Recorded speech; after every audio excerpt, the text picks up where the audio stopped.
Hi, ഞാൻ doctor Juhi Das, Q&B health കെയറിലെ homeopathic ഫിസിഷ്യനാണ്. നമുക്കറിയാം, നമ്മുടെ ശരീരത്തിലെ ഏറ്റവും പ്രധാനപ്പെട്ട ഒരു അവയവമാണ് ലിവർ.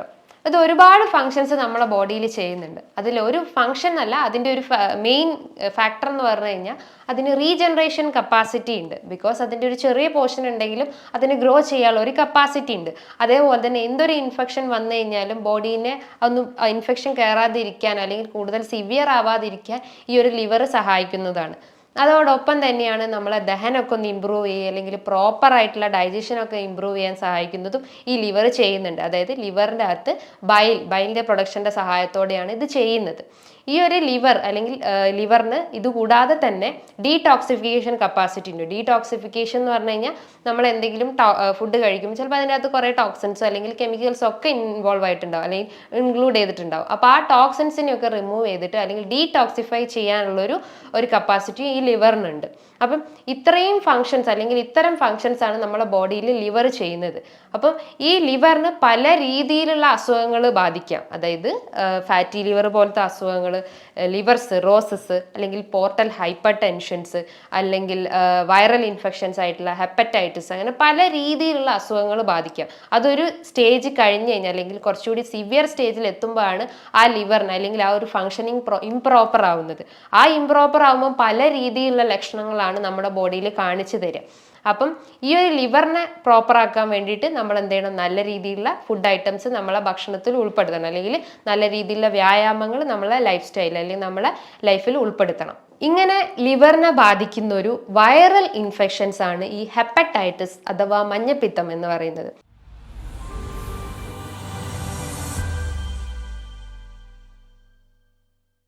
നമ്മൾ റീസെൻ്റ് ആയിട്ട് ഒരു ലാസ്റ്റ് 2 വീക്കിൽ നമ്മൾ പത്രങ്ങളിലും അല്ലെങ്കിൽ ടി വിയിലൊക്കെ കണ്ടിട്ടുണ്ട് 2 പേര് മലപ്പുറത്ത് ഹെപ്പറ്റൈറ്റിസ് ബാധിച്ച് മരിച്ചു എന്ന്. അപ്പം ഈ ഒരു ഹെപ്പറ്റൈറ്റിസ് എന്ന് പറഞ്ഞു കഴിഞ്ഞാൽ എന്താ? നമ്മളെ ലിവറിന് ബാധിക്കുന്ന ഒരു viral infection. Hepatitis means means liver, itis means something inflammation. അതായത് ലിവറിന് ബാധിക്കുന്ന ഒരു നീർക്കെട്ടാണ്. അത് വൈറൽ ഇൻഫെക്ഷൻ പ്ലസ് ഒരു ഇൻഫ്ലമേഷനും കൂടിയാണ്. ഈ ഒരു ഹെപ്പറ്റൈറ്റിസ് എന്ന് പറയുമ്പോൾ ഈ ഒരു വൈറൽ ഇൻഫെക്ഷൻ തന്നെ അത് നമുക്കറിയാം. ആ വൈറൽ ഇൻഫെക്ഷൻ എന്ന് പറയുമ്പോൾ എന്തോ ഒരു വൈറസ് ആണ് അത് കോസ് ചെയ്യുന്നത്. ഈ ഹെപ്പറ്റൈറ്റിസ് ABCDEG അങ്ങനെ പല ടൈപ്സ് തന്നെ ഉണ്ട്. ഹെപ്പറ്റൈറ്റിസ് എ എന്ന് പറയുന്നതാണ് ഈ ഒരു മഞ്ഞപ്പിത്തം അല്ലെങ്കിൽ വൈറൽ ഇൻഫെക്ഷൻ, അതായത് വൈറൽ ഇൻഫെക്ഷൻ ഓഫ് ലിവർ എന്ന് പറയുന്നത്. ഈ ഒരു ഹെപ്പറ്റൈറ്റിസ് എ എന്ന് പറയുന്നത് അതിൻ്റെ ഒരു പ്രധാന സോഴ്സ് അല്ലെങ്കിൽ അത് വരാനുള്ള ഒരു കാരണം എന്ന് പറഞ്ഞു കഴിഞ്ഞാൽ നമ്മളെ ഈ ലൈഫ് സ്റ്റൈലിൽ, അതായത് നമ്മൾ യൂസ് ചെയ്യുന്ന മലിനമായിട്ടുള്ള എന്തെങ്കിലും ഫുഡ് ഐറ്റംസ് അല്ലെങ്കിൽ മലിനമായിട്ടുള്ള ഭക്ഷണങ്ങളോ അല്ലെങ്കിൽ വെള്ളമൊക്കെ നമ്മൾ കുടിക്കുകയാണെങ്കിൽ അത് നമ്മളെ ബോഡിയിൽ ലിവറിനെ ഇൻഫ്ലെയിം ആക്കാനുള്ള ഒരു ചാൻസസ് ഉണ്ട്. അതായത് വൈറസ്, അതായത് RNA പോലത്തെ വൈറസ് ആണ് ഈ ഒരു ലിവറിനെ ഇൻഫ്ലെയിം ആക്കുന്നത്. അപ്പോൾ അത് പല രീതിയിലുള്ള ലക്ഷണങ്ങളാണ് നമ്മളെ ബോഡിയിൽ കാണിച്ചു തരുന്നത്. അതായത് ലിവറിനെ ബാധിച്ചു കഴിഞ്ഞാൽ നമ്മളെ റൈറ്റ് സൈഡിൽ വാരിയലിൻ്റെ താഴെയായിട്ട് നല്ല വേദന അനുഭവപ്പെടാം. അതായത് അസഹനീയമായിട്ടുള്ള വേദനയായിരിക്കും പേഷ്യൻസ് പറയാം. ഫസ്റ്റ് ഒരു സിംറ്റം എന്ന് പറഞ്ഞു കഴിഞ്ഞാൽ നമുക്ക് ഫീവർ ഉണ്ടാവുക, ഹൈ ഗ്രേഡ് ഫീവർ ആയിരിക്കും പേഷ്യൻസ് പറയുക. രണ്ടാമതായിട്ടാണ് നമുക്ക് ലിവറിനെ ബാധിച്ചു കഴിഞ്ഞാൽ നമുക്ക് സ്കിന്നിലും നമ്മുടെ നെയിൽസിലും കണ്ണിനും ഒക്കെ ആയിട്ട് യെല്ലോ ഡിസ്കളറേഷൻ വരിക. യെല്ലോ എന്ന് പറഞ്ഞു കഴിഞ്ഞാൽ നമ്മളെ കണ്ണിൻ്റെ അകത്തൊക്കെ ആയിട്ട് ഒരു യെല്ലോ കളർ വരിക, അല്ലെങ്കിൽ നഖത്തിന് ചുറ്റും അല്ലെങ്കിൽ നഖത്തിൻ്റെ മുകളിലായിട്ട് ഒരു യെല്ലോ ഡിസ്കളറേഷൻ വരിക. അതിനാണ് നമ്മൾ ജോണ്ടിസ് എന്ന് പറയുന്നത്. അതോടൊപ്പം തന്നെ നമുക്ക് അമിതമായിട്ടുള്ള ക്ഷീണം, ബിക്കോസ് ഓൾറെഡി നമ്മളെ ഇമ്മ്യൂണിറ്റി എല്ലാം റെഡ്യൂസ്ഡ് ആയി, നമുക്ക് ഇൻഫെക്ഷൻ നമ്മളെ ബോഡിയിൽ കയറി കഴിഞ്ഞു. അപ്പം നമുക്ക് ആ ഒരു പ്രതിരോധ ശേഷി പൂർണ്ണമായിട്ടും നഷ്ടപ്പെട്ട് കഴിഞ്ഞു. അപ്പം നമുക്ക് നമ്മളെ സെൽസ് പിന്നെയും വീക്ക് ആവുക ചെയ്യുന്നത്. അപ്പോൾ സെൽസിൻ്റെ ആ ഒരു റിപ്പയറിങ് അല്ലെങ്കിൽ ആ ഒരു റീജനറേഷൻ അവിടെ നടക്കുന്നില്ല. അപ്പം നമുക്ക് കൂടുതലായിട്ടുള്ള ക്ഷീണം തോന്നും അല്ലെങ്കിൽ വീക്ക്നെസ് തോന്നും. അതോടൊപ്പം തന്നെ നമുക്ക് ദഹന റിലേറ്റ് ചെയ്ത് അല്ലെങ്കിൽ ഡൈജസ്റ്റീവ് റിലേറ്റ് ചെയ്തിട്ടുള്ള പ്രശ്നങ്ങളും വരും. അതായത് നമുക്ക് എന്തെങ്കിലും വയറിളകുന്ന പോലത്തെ ബുദ്ധിമുട്ടുകൾ, അല്ലെങ്കിൽ മലബന്ധം പോലത്തെ ബുദ്ധിമുട്ടുകൾ, അല്ലെങ്കിൽ വയറ് വേദനയായിട്ട് തോന്നാം, അങ്ങനെ ഛർദിയായിട്ട് തോന്നാം. അങ്ങനെ പല രീതിയിലുള്ള ഡൈജസ്റ്റീവ് റിലേറ്റ് ചെയ്തിട്ടുള്ള അസുഖങ്ങളും അല്ലെങ്കിൽ ലക്ഷണങ്ങളും ഒക്കെ കാണിക്കും ഈ ഒരു ഹെപ്പറ്റൈറ്റിസ് വന്നു കഴിഞ്ഞാൽ. ഇത് കൂടാതെ തന്നെ നമുക്ക് തലവേദന അനുഭവപ്പെടാം. അതായത് ശക്തമായിട്ടുള്ള തലവേദന നമുക്ക് ഒരു ഫ്രണ്ടൽ റീജിയണിൽ തന്നെയായിരിക്കും ഏറ്റവും കൂടുതൽ പേഷ്യൻസ് പറയുക വേദന അനുഭവപ്പെടുന്നത്. അതായത് നമുക്ക് ഈ ഒരു നെറ്റിയിൽ ഒരു ഫ്രണ്ടൽ റീജിയണിലാണ് ഏറ്റവും കൂടുതൽ വേദന പറയുന്നത്. അതോടൊപ്പം തന്നെ നമുക്ക് അമിതമായിട്ടുള്ള ബോഡി പെയിൻ എന്ന് പറഞ്ഞാൽ എല്ലാ ജോയിൻസിനെയും എഫക്ട് ചെയ്ത്, അതായത് ചെറിയ ചെറിയ ജോയിൻസ് മുതൽ വലിയ ജോയിൻസിനൊക്കെ എഫക്ട് ചെയ്യുന്ന രീതിയിലുള്ള ബോഡി പെയിൻ വരാം. അല്ലെങ്കിൽ നമുക്ക് വെയിറ്റ് കുറയാന്ന് പറഞ്ഞു കഴിഞ്ഞാൽ നമുക്ക് ഫുഡൊന്നും കഴിക്കാൻ പറ്റില്ല. ബിക്കോസ് നമുക്ക് അപ്പറ്റൈറ്റ് അവിടെ റെഡ്യൂസ്ഡ് ആണ്. ബിക്കോസ് അവിടെ എൻസൈംസ് ഒന്നും പ്രൊഡ്യൂസ് ചെയ്യുന്നില്ല. ഡൈജഷൻ പ്രോപ്പർ ആക്കുന്ന രീതിയിലുള്ള എൻസൈംസ് ഒന്നും ലിവർ പ്രൊഡ്യൂസ് ചെയ്യുന്നില്ല. അത് പ്രൊഡ്യൂസ് ചെയ്യാതിരിക്കുമ്പോൾ എന്ത് ചെയ്യും, നമ്മളെ ഡൈജഷൻ ഇംപ്രോപ്പർ ആവും. അത് ഇംപ്രോപ്പർ ആകുമ്പോൾ നമുക്ക് ദഹനത്തിന്റെ പ്രശ്നങ്ങൾ വരും. അപ്പം നമുക്ക് ഫുഡ് കഴിക്കാൻ പറ്റാത്തൊരവസ്ഥ വരും. അതായത് അപ്പറ്റൈറ്റ് അവിടെ റെഡ്യൂസ്ഡ് ആയിട്ടുള്ള ഒരു അവസ്ഥ. അത് വരുമ്പോൾ എന്താ, നമുക്ക് യൂഷ്വലി വെയിറ്റ് കുറയും. ബിക്കോസ് നമ്മൾ ഫുഡ് ഒന്നും കഴിക്കുന്നില്ല. ഫുഡ് കഴിച്ചാലേ നമുക്ക് അത്രയും എനർജി നമ്മുടെ ബോഡിയിൽ കയറുള്ളൂ. അത് കഴിക്കാതിരിക്കുമ്പോൾ നമുക്ക് വെയിറ്റ് ലോസ് ഉണ്ടാവും. അതായത് വെയിറ്റ് കുറയുന്ന ഒരു അവസ്ഥ വരുന്നു. അതേപോലെ തന്നെ നമുക്ക് കിതപ്പ് വരും, ഇടയ്ക്കിടയ്ക്ക് കിതപ്പ് വരുന്നു. അതേപോലെ ഫീവർ, അതായത് പനിയോടൊപ്പം തന്നെ നമുക്ക് ഷിവറിങ് വരാം. രാത്രിയൊക്കെ ഭയങ്കര ഇങ്ങനെ വിറയൽ പോലത്തെ ലക്ഷണങ്ങളൊക്കെ കാണിക്കാം. പിന്നെ അതോടൊപ്പം തന്നെ ക്ഷീണം തോന്നും. അങ്ങനെ പല രീതിയിൽ സിംറ്റംസ് കാണിക്കാം. ഇനീഷ്യലി നമുക്ക് ഫീവറായിട്ടൊരു സിംറ്റം പറയാം, പിന്നെ ബോഡി പെയിൻ പറയാം, ഷിവറിങ് പറയാം, ഈ ഒരു വേദനയും പറയാം. അതിന് ശേഷമാണ് ഒരു സ്റ്റേജ് എത്തിക്കഴിഞ്ഞാലാണ് ഈ ഒരു ഡിസ്കളറേഷൻ കാണിക്കുന്നത്. ഡിസ്കളറേഷൻ എന്ന് പറഞ്ഞാൽ യെല്ലോയിഷ് ഡിസ്കളറേഷൻ നമ്മളെ കണ്ണിനും നഖങ്ങൾക്കും സ്കിന്നിനും എല്ലാത്തിലും ചില ഏരിയാസിലും ഒക്കെ ഈ ഒരു ഡിസ്കളറേഷൻ കാണിക്കുന്നത്. അപ്പം ഇനീഷ്യലി ഈ ഒരു സിംറ്റംസ് കണ്ടു കഴിഞ്ഞാൽ നമ്മൾ എത്രയും പെട്ടെന്ന് തന്നെ ഒരു ഡോക്ടറെ കൺസൾട്ട് ചെയ്യണം. ഒരു സെൽഫ് മെഡിക്കേഷൻ ഒരിക്കലും ഒരു അസുഖത്തിന് നമ്മൾ ചെയ്യാൻ പാടില്ല. ബിക്കോസ് പല ആളുകളും പല രീതിയിലുള്ള ടാബ്ലറ്റ്സ്, അതായത് ഡോളോ അല്ലെങ്കിൽ പാരസെറ്റമോൾ പോലത്തെ ടാബ്ലറ്റ്സ് ഒക്കെ ഒരു ഫീവർ വന്നു കഴിഞ്ഞാൽ ഹൈ ഡോസിൽ അല്ലെങ്കിൽ 500 mg ഒക്കെ എടുത്ത് കഴിക്കുന്നത് കണ്ടിട്ടുണ്ട്. അത് നമ്മൾ ആ ഒരു സിംറ്റംസ് റെഡ്യൂസ് ചെയ്യാൻ വേണ്ടിയിട്ട് അപ്പോൾ എടുത്ത് കഴിക്കും. പിന്നെ അത് ത്രൂ ഔട്ട് നമ്മുടെ ബോഡിയിൽ അതിൻ്റെ ആ ഒരു ആഫ്റ്റർ എഫക്റ്റ് ഉണ്ടാവും. അതായത് മൈഗ്രെയിൻ ഒക്കെ വന്നു കഴിഞ്ഞാൽ അല്ലെങ്കിൽ ഒരു വേദന വന്നു കഴിഞ്ഞാൽ പല ആളുകളും ചെയ്യുന്ന ആ വേദന ശമിപ്പിക്കുക, അല്ലെങ്കിൽ ഡിസ്മെനോറിയ അല്ലെങ്കിൽ മെൻസ്ട്രൽ ക്രാംസ് ഒക്കെ വരുമ്പം പലരും ആ വേദന ശമിപ്പിക്കാൻ വേണ്ടിയിട്ട് ടാബ്ലറ്റ്സ് ഒക്കെ എടുത്ത് കഴിക്കാറുണ്ട്. അല്ലെങ്കിൽ ഡോളോ പോലത്തെ ടാബ്ലറ്റ്സ് ഒക്കെ, പെയിൻ കില്ലേഴ്സ് ഒക്കെ കഴിക്കാറുണ്ട്. ഈ പെയിൻ കില്ലേഴ്സ് ഒക്കെ കഴിച്ച് അപ്പോഴൊരു ടെമ്പററി റിലീഫ് നമുക്ക് ഉണ്ടാവും. ആ ടെമ്പററി റിലീഫ് കഴിഞ്ഞ് അതിൻ്റെ ടോക്സിൻസ് അല്ലെങ്കിൽ അതിൻ്റെ ഒരു സൈഡ് എഫക്റ്റ് ബോഡിയിൽ ലൈഫ് ലോങ് ആയിട്ട് നിലനിൽക്കും. അത് നമ്മളെ ബോഡിയിൽ പല ചേഞ്ചസും ഉണ്ടാക്കാൻ ചാൻസസ് ഉണ്ട്. നമുക്ക് ജോയിന്റ് റിലേറ്റഡ് ചെയ്ത അസുഖങ്ങൾ വരാം, സ്കിൻ റിലേറ്റ് ചെയ്തിട്ടുള്ള അസുഖങ്ങൾ വരാം, പ്രധാനമായിട്ടും ഗട്ട് റിലേറ്റ് ഡൈജസ്റ്റീവ് റിലേറ്റ് ചെയ്തിട്ടുള്ള അസുഖങ്ങളൊക്കെ വരാം. അപ്പോൾ ഒരു സെൽഫ് മെഡിക്കേഷൻസ് ഒരിക്കലും ചെയ്യാൻ പാടില്ല. അപ്പം നമ്മൾ എന്താ ചെയ്യേണ്ടത്, നമ്മൾ ഒരു ഡോക്ടറെ കൺസൾട്ട് ചെയ്തിട്ട് ഇന്നതൊക്കെയാണ് നമ്മളെ സിംറ്റംസ് അല്ലെങ്കിൽ ഇന്നതൊക്കെയാണ് നമ്മളെ ലക്ഷണങ്ങൾ, ഇത്ര ദിവസമായി തുടങ്ങിയിട്ട് എന്നൊക്കെ ഡോക്ടറോട് പ്രോപ്പറായിട്ട് നമ്മൾ പറഞ്ഞു കൊടുക്കുക. അപ്പോൾ ഡോക്ടർ അതിൻ്റെതായ രീതിയിലുള്ള ഒരു മെഡിസിൻസും അല്ലെങ്കിൽ ഒരു ടെസ്റ്റൊക്കെ ഫോർവേഡ് ചെയ്യുന്നതാണ്. ഈ ഒരു ഹെപ്പറ്റൈറ്റിസ് വന്നു കഴിഞ്ഞാൽ അല്ലെങ്കിൽ ലിവറിനെ ബാധിച്ച ഈ ഒരു അസുഖം വന്നു കഴിഞ്ഞാൽ ആ ഒരു രോഗി ആദ്യം തന്നെ ഒരു ബ്ലഡ് ടെസ്റ്റ് ആണ് ചെയ്യേണ്ടത്. ബ്ലഡ് ടെസ്റ്റ് എന്ന് പറയുമ്പോൾ serum bilirubin test. Serum bilirubin നമുക്കറിയാം. സെറം ബിലിറൂബിൻ എന്ന് പറഞ്ഞു കഴിഞ്ഞാൽ നമ്മളെ ബോഡിയിൽ RBCയിൽ നിന്നുണ്ടാവുന്ന ഒരു വേസ്റ്റ് പ്രൊഡക്റ്റാണ് ഈ ബിലിറൂബിൻ. ഈ ബിലിറൂബിൻ ഈ ഒരു ഹെപ്പറ്റൈറ്റിസ് വന്നു കഴിഞ്ഞാൽ നല്ല ഹൈ ആവാനുള്ളൊരു ചാൻസസ് വളരെ കൂടുതലാണ്. ബിക്കോസ് അത് നോർമൽ റേഞ്ച് എന്ന് പറയുമ്പോൾ ഒരു 0.1 മുതൽ 1.2 മില്ലിഗ്രാം ആണ് അതിൻ്റെ ഒരു വാല്യൂ പറയുന്നത്.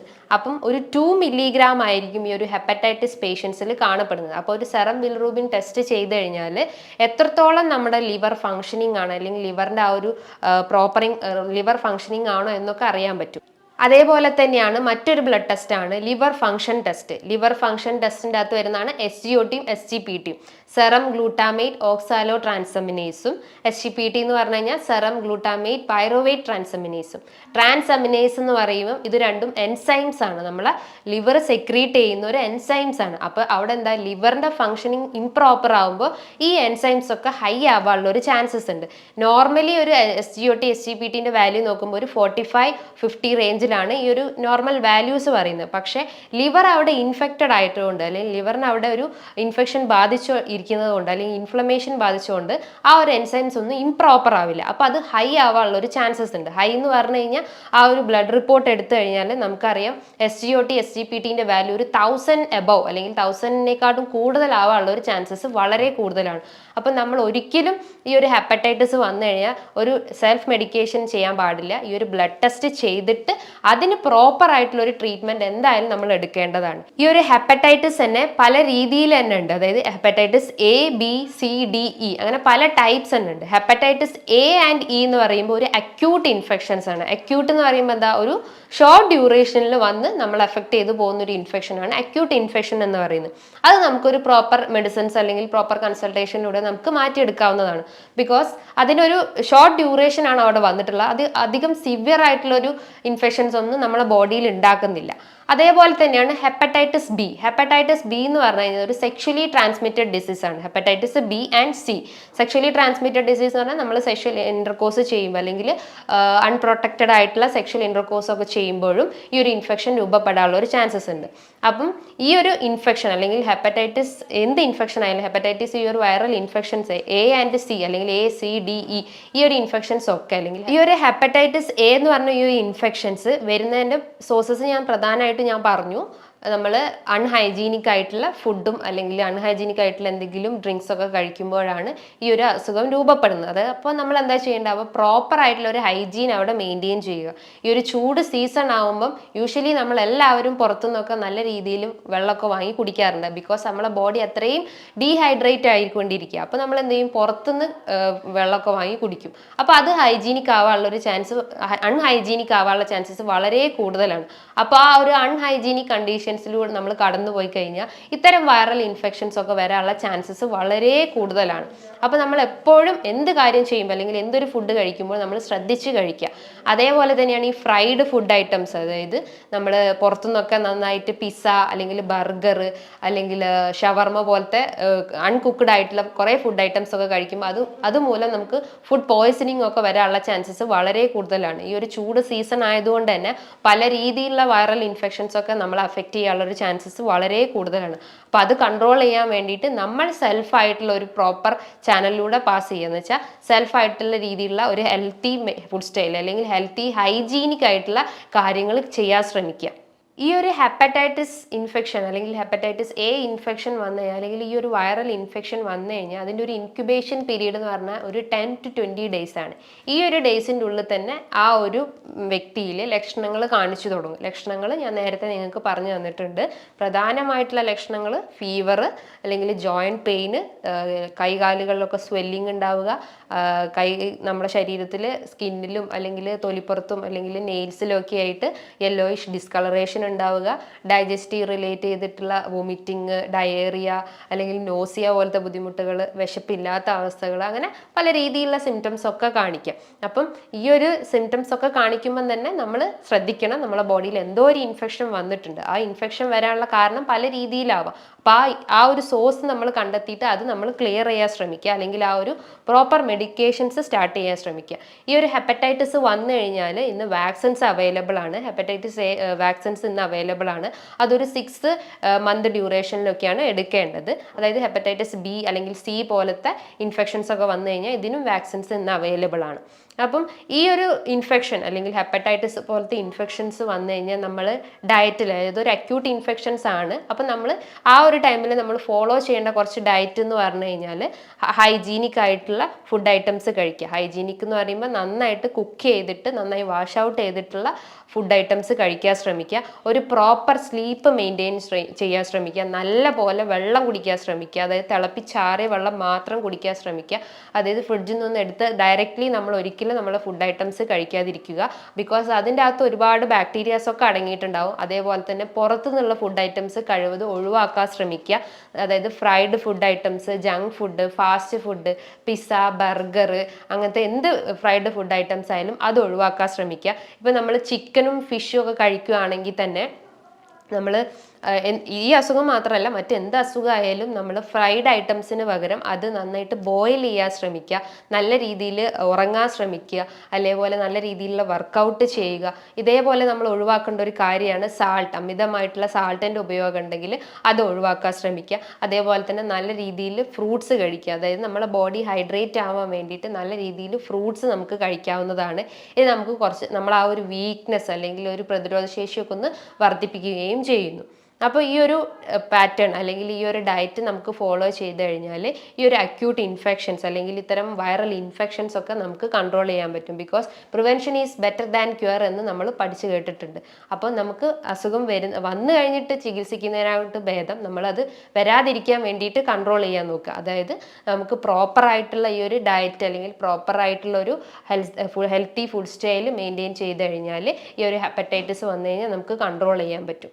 ഇതാണ് ഈ ലിവറിനെ ബാധിക്കുന്ന ഒരു വൈറൽ ഇൻഫെക്ഷൻ, അതായത് ഹെപ്പറ്റൈറ്റിസ്. ഈ ലിവറിനെ തന്നെ പല രീതിയിലുള്ള അസുഖങ്ങൾ ബാധിക്കുക. ഫാറ്റി ലിവർ, ഫൈബ്രോസിസ്, അല്ലെങ്കിൽ സിറോസിസ് അസുഖങ്ങൾ, അങ്ങനെ പല രീതിയിലുള്ള അസുഖങ്ങൾ ബാധിക്കാം. ഈ ഒരു ലിവറിനെ ഇത് ബാധിച്ചു കഴിഞ്ഞാൽ പല രീതിയിലുള്ള ലക്ഷണങ്ങളാണ് നമ്മളെ ശരീരം കാണിച്ചു തരുന്നത്.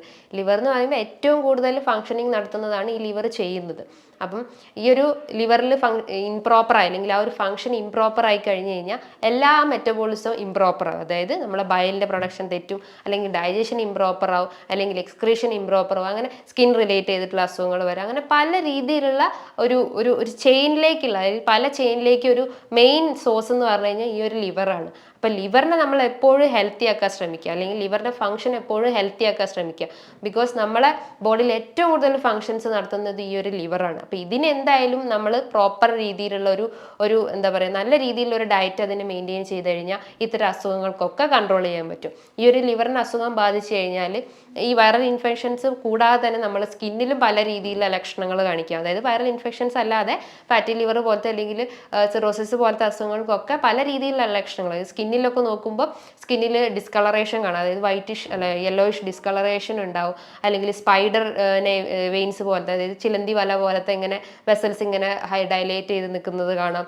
അല്ലെങ്കിൽ എക്കേമോസിസ് എന്ന് പറയും. എക്കേമോസിസ് എന്ന് പറഞ്ഞു കഴിഞ്ഞാൽ ഒരു ഇഞ്ചുറി പറ്റി കഴിഞ്ഞാൽ ഒരു ചതഞ്ഞ പോലത്തെ അല്ലെങ്കിൽ ഒരു ബ്രൂയിസ്ഡ് പോലത്തെ ഒരു ഇഞ്ചുറി അവിടെ കാണുന്നത്, അല്ലെങ്കിൽ സ്കിന്നിൻ്റെ മുകളിലൊക്കെ കാണാനുള്ള ഒരു ചാൻസസ് ഉണ്ട്. സ്കിന്ന് ഭയങ്കര ഡ്രൈ ആവാനുള്ള ചാൻസസ് ഉണ്ട്. അല്ലെങ്കിൽ ഹെയർ ഒക്കെ നോക്കുമ്പോൾ ഭയങ്കര ഡ്രൈനെസ് ഉണ്ടാവാം, അല്ലെങ്കിൽ സാന്തലിസ്മ എന്ന് പറഞ്ഞിട്ടുള്ള കണ്ടീഷൻസ്, അല്ലെങ്കിൽ ഭയങ്കര വീക്ക്നെസ് ഉണ്ടാവാം. പ്രധാനമായിട്ടും വെയിറ്റ് ലോസ് ഉണ്ടാവാം, ക്ഷീണം ഉണ്ടാവാം, അല്ലെങ്കിൽ നമ്മളെ അപ്പറ്റൈറ്റ് അല്ലെങ്കിൽ നമ്മൾ ആ ഒരു വിശപ്പിൻ്റെ ഒരു പ്രവർത്തനമൊക്കെ തകരാറിലാവും, അല്ലെങ്കിൽ വിശപ്പില്ലാത്തൊരവസ്ഥ വരിക, അല്ലെങ്കിൽ നമ്മളെ മൂഡ് ചേഞ്ചസ് ഉണ്ടാവും, മൂഡ് സ്വിങ്സ് ഉണ്ടാവുക, പെട്ടെന്ന് ദേഷ്യം വരിക, അല്ലെങ്കിൽ ഒരു ഡിപ്രസ്ഡ് സ്റ്റേജിലോട്ടൊക്കെ പോവുക, നമുക്ക് ഒന്നിലും ഒരു കോൺസെൻട്രേഷൻ കിട്ടാത്തൊരവസ്ഥ, അല്ലെങ്കിൽ ഒരു ഫോക്കസ്ഡ് അല്ലാത്തൊരവസ്ഥ. അങ്ങനെ പല രീതിയിലുള്ള സിംറ്റംസ് ആണ് നമ്മളെ ലിവറിൽ ഒരു ഇത് തെറ്റിക്കഴിഞ്ഞാൽ കാണിച്ചു തരുന്നത്. ഇപ്പോൾ ഫാറ്റി ലിവർ ആണെങ്കിൽ ഫാറ്റി ലിവറിനായാലും സെയിം കണ്ടീഷൻസ് തന്നെയാണ്, അല്ലെങ്കിൽ സെയിം ലക്ഷണങ്ങൾ തന്നെയാണ് കാണിക്കുക. പക്ഷേ ഒരു സ്കിന്നിൻ്റെ പുറത്ത് ഇങ്ങനെ ഒരു ടാക്സ് പോലെ കാണാം, അല്ലെങ്കിൽ ഒരു ഡിസ്കളറേഷൻ പോലെ കാണാം, അല്ലെങ്കിൽ വയറിൻ്റെ അകത്ത് ഭയങ്കര വേദന അനുഭവപ്പെടാം. അങ്ങനെ പല രീതിയിലുള്ള ലക്ഷണങ്ങൾ ഈ ഒരു ലിവറിനെ ലിവറിൻ്റെ ഫങ്ഷൻസ് ഇംപ്രോപ്പർ ആയി കഴിഞ്ഞു കഴിഞ്ഞാൽ നമ്മുടെ ശരീരത്തിൽ കാണിച്ചു തരും. അപ്പം നമ്മൾ ആദ്യം ലിവറിൻ്റെ ഫങ്ഷൻസ് ഇംപ്രോപ്പർ ആക്കുക, അല്ലെങ്കിൽ ലിവറിൻ്റെ ഫങ്ഷൻസ് പ്രോപ്പർ ആക്കുക, അല്ലെങ്കിൽ നമ്മളൊരു ഗട്ട് ഹെൽത്ത് ക്ലിയർ ആക്കുക, അല്ലെങ്കിൽ നമ്മളെ മൈൻഡൊക്കെ ഒന്ന് സ്റ്റെബിലൈസ് ചെയ്തിട്ടുള്ള വർക്കൗട്ട് അല്ലെങ്കിൽ എക്സസൈസ് ഒക്കെ ചെയ്ത് കഴിഞ്ഞാൽ ഇത്തരം അസുഖങ്ങളൊക്കെ നമുക്ക് അസുഖങ്ങൾ എന്ന് പറഞ്ഞാൽ ലൈഫ് സ്റ്റൈൽ ഡിസീസൊക്കെ കൺട്രോൾ ചെയ്യാൻ പറ്റും. ബട്ട് വൈറൽ ഇൻഫെക്ഷൻസ് വരുവാണെങ്കിൽ അത് വന്നു കഴിഞ്ഞ് കഴിഞ്ഞാൽ നമ്മൾ അതിനെ ഫോക്കസ് ചെയ്യുന്ന രീതിയിലുള്ള ഫുഡ് സ്റ്റൈൽ അപ്പം തന്നെ മെയിൻറ്റെയിൻ ചെയ്യുക. ബിക്കോസ് അതൊരു അക്യൂട്ട് ഇൻഫെക്ഷൻസ് ആണ്. അക്യൂട്ട് എന്ന് പറഞ്ഞാൽ ഒരു ഷോർട്ട് ഡ്യൂറേഷനിൽ വന്നിട്ടുള്ള ഒരു ഇൻഫെക്ഷനാണ് ഈ അക്യൂട്ട് ഇൻഫെക്ഷൻ. അപ്പോൾ അത് വന്നു കഴിഞ്ഞാൽ നമ്മൾ സഡൻ ആയിട്ടുള്ള ആക്ഷൻസ് നമ്മൾ എടുക്കണം. പെട്ടെന്ന് തന്നെ ഒരു ഡോക്ടറെ കൺസൾട്ട് ചെയ്തിട്ട് അതിന് പ്രോപ്പറായിട്ടുള്ള മെഡിക്കേഷൻസ് നമ്മൾ സ്റ്റാർട്ട് ചെയ്യണം.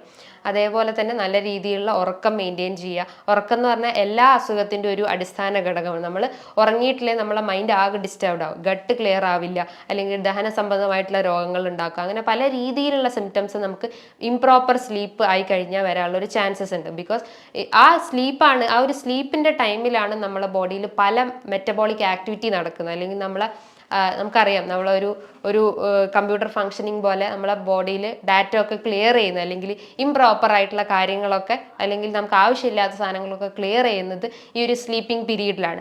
അത് ഇംപ്രോപ്പർ ആയി കഴിഞ്ഞ് കഴിഞ്ഞാൽ എന്താ, ആ ഒരു ഫങ്ഷനിങ് തന്നെ ഇംപ്രോപ്പർ ആവും. അത് ഫങ്ഷനിങ് ഇംപ്രോപ്പർ ആയി കഴിഞ്ഞാൽ പല ലക്ഷണങ്ങളും നമ്മളെ ബോഡിയിൽ കാണിക്കും. അങ്ങനെ ആ ലക്ഷണങ്ങൾ കാണിച്ചു കഴിഞ്ഞാലാണ് നമ്മൾ എന്ത് ചെയ്യും, ഡോക്ടറെ പോയി കാണിക്കും, മെഡിറ്റേഷൻസ് സ്റ്റാർട്ട് ചെയ്യും. ആ മെഡിക്കേഷൻസ് എടുത്തു കഴിഞ്ഞാൽ അത് റിലേറ്റ് ചെയ്തിട്ടുള്ള പല ലൈഫ് സ്റ്റൈൽ ഡിസീസ് അല്ലെങ്കിൽ മറ്റ് പല അസുഖങ്ങളൊക്കെ രൂപപ്പെടാനുള്ള ചാൻസസ്. അപ്പോൾ നമ്മൾ എന്ത് ചെയ്യുക, ഒരു പ്രോപ്പർ ആയിട്ടുള്ള ഒരു ഉറക്കം അല്ലെങ്കിൽ ഒരു സ്ലീപ്പ്, ഒരു 7 to 8 hours നമ്മളത് മെയിൻറ്റെയിൻ ചെയ്യാൻ ശ്രമിക്കുക. അതോടൊപ്പം തന്നെ നല്ല രീതിയിലുള്ള ഒരു ഡയറ്റ്, നല്ല രീതിയിലുള്ള ഒരു എക്സസൈസ്, മെഡിറ്റേഷൻസ് നമ്മൾ ഒരു തേർഡ് പേഴ്സൺ അല്ലെങ്കിൽ ഒരു തേർഡ് പാർട്ടി ആയിട്ട് നമ്മൾ കണ്ടാൽ മതി. പ്രധാനമായിട്ട് നമ്മൾ ഫോക്കസ് ചെയ്യേണ്ട ഏതൊരു അസുഖമായാലും നമ്മൾ ഡയറ്റ് ഫോക്കസ് ചെയ്യുക, എക്സസൈസ് ഫോക്കസ് ചെയ്യുക. തേർഡ് വൺ ആയിട്ടാണ് നമ്മൾ ഈ ഒരു മെഡിസിൻസിനെ കാണുന്നത്. ബിക്കോസ് ആ മെഡിസിൻസ് എന്ന് പറഞ്ഞാൽ ഒരു താൽക്കാലിക ശമനം മാത്രമാണ്. നമുക്ക് ഡയറ്റ് എടുത്തു കഴിഞ്ഞാൽ അല്ലെങ്കിൽ നമ്മളൊരു എക്സസൈസ് ചെയ്ത് കഴിഞ്ഞാൽ ചിലപ്പോൾ മാറാവുന്ന അസുഖങ്ങളെ നമുക്ക് ഉണ്ടാവുള്ളൂ. അപ്പോൾ നമ്മൾ അതിന് പകരം നമ്മൾ കൂടുതലായിട്ട് മെഡിസിൻസ് എടുത്തിട്ട് നമ്മളെ ബോഡീനെ ഒന്നുകൂടി വീക്കാക്കാൻ ശ്രമിക്കുകയാണ്. അപ്പോൾ നമ്മൾ എന്ത് ചെയ്യണം, നല്ല രീതിയിലുള്ള ഒരു ഡയറ്റ് ഫോളോ ചെയ്യാൻ ശ്രമിക്കുക, അല്ലെങ്കിൽ നല്ലൊരു എക്സസൈസ് ഫോളോ ചെയ്യാൻ ശ്രമിക്കുക. അപ്പം ഇങ്ങനെ എന്തെങ്കിലും ബുദ്ധിമുട്ടുകളോ അല്ലെങ്കിൽ ഇങ്ങനത്തെ ഒരു ലക്ഷണങ്ങളോ അല്ലെങ്കിൽ ഇങ്ങനത്തെ വൈറൽ ഇൻഫെക്ഷൻസ് ഒക്കെ കണ്ടു കഴിഞ്ഞാൽ നമ്മൾ ഒരിക്കലും അതിനെ നിസ്സാരമായി കാണരുത്. ഒരു ഫീവറൊക്കെ വന്നു കഴിഞ്ഞാൽ നമ്മൾ സെൽഫ് മെഡിക്കേഷൻ പാടില്ല, ഞാൻ തുടക്കത്തിലേ പറഞ്ഞു. അപ്പോൾ അതിനൊരു പ്രോപ്പർ ആയിട്ടുള്ള ഒരു ട്രീറ്റ്മെൻറ്റ് നമ്മൾ അപ്പം തന്നെ അക്യൂട്ടായിട്ട് തന്നെ നമ്മൾ സ്റ്റാർട്ട് ചെയ്യണം. ബിക്കോസ് അത് സിവിയർ ആയി കഴിഞ്ഞ് കഴിഞ്ഞാൽ നമ്മുടെ ബോഡിയിൽ പല കോംപ്ലിക്കേഷൻസിലേക്കൊക്കെ അത് ലീഡ് ചെയ്യാനുള്ളൊരു ചാൻസസ് ഉണ്ട്. അപ്പോൾ അത് പ്രിവെൻറ്റ് ചെയ്യാൻ വേണ്ടിയിട്ട് നമ്മൾ എപ്പോഴും ഒരു അലേർട്ട് ആവുന്ന രീതിയിലുള്ള കാര്യങ്ങൾ നമ്മൾ എപ്പോഴും ചെയ്തുകൊണ്ടിരിക്കുക. നല്ലൊരു ഹെൽത്തി ഫുഡ് സ്റ്റൈൽ അല്ലെങ്കിൽ നല്ലൊരു ഹെൽത്തി ലൈഫ് മെയിൻറ്റെയിൻ ചെയ്യുക. അങ്ങനെയാണെങ്കിൽ നമുക്ക് ഇത്തരം ഇൻഫെക്ഷൻസും അല്ലെങ്കിൽ ഇത്തരം ലൈഫ് സ്റ്റൈൽ ഡിസോർഡേഴ്സൊക്കെ നമുക്ക് കൺട്രോൾ ചെയ്യാൻ പറ്റും. ഇനിയും നല്ലൊരു ഹെൽത്ത് വീഡിയോയുമായി വീണ്ടും കാണാം. താങ്ക്